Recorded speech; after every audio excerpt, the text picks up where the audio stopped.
The problem in this crisis was very much lions led by donkeys over and over again. In any sensible, rational government, it is completely crazy that I should have been in such a senior position, in my personal opinion.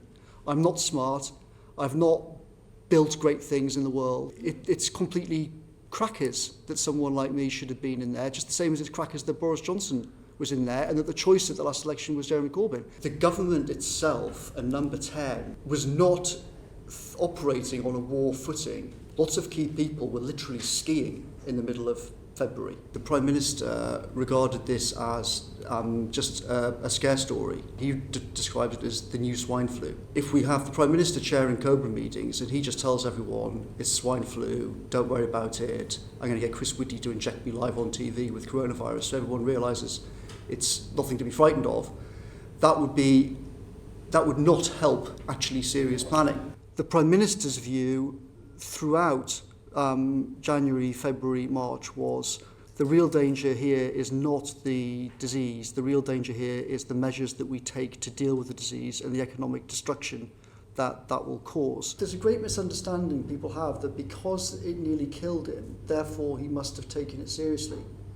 But in fact, after the first lockdown, his view was he was cross with me and for others into what he regarded as basically pushing him into the first lockdown. His argument after that happened was, literally, quote, I should have been the mayor of Jaws and kept the beaches open. He didn't think in July or September, thank goodness we were pushed, thank goodness we did the first lockdown, it was obviously the right thing to do, etc., etc. His argument then was, we shouldn't have done the first lockdown, and I'm not going to make the same mistake again. Did you hear him say, let the bodies pile high in their thousands, or it's only killing 80-year-olds?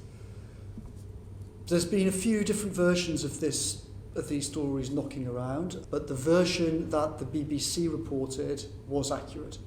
And you heard that?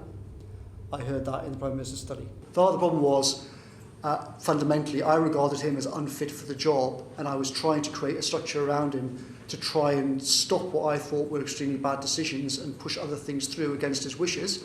And he had the view that he was Prime Minister and I should just be doing as he wanted me to, and that's obviously not sustainable for very long. I only stayed because I was desperate to try and push through action to stop as many people dying as I could do. The truth is that senior ministers, senior officials, senior advisors like me fell disastrously short of the standards that the public has a right to expect of its government in a crisis like this. When the public needed us most, the government failed. And I'd like to say to all the families of those who died unnecessarily, how sorry I am for the mistakes that were made and for my own mistakes at that.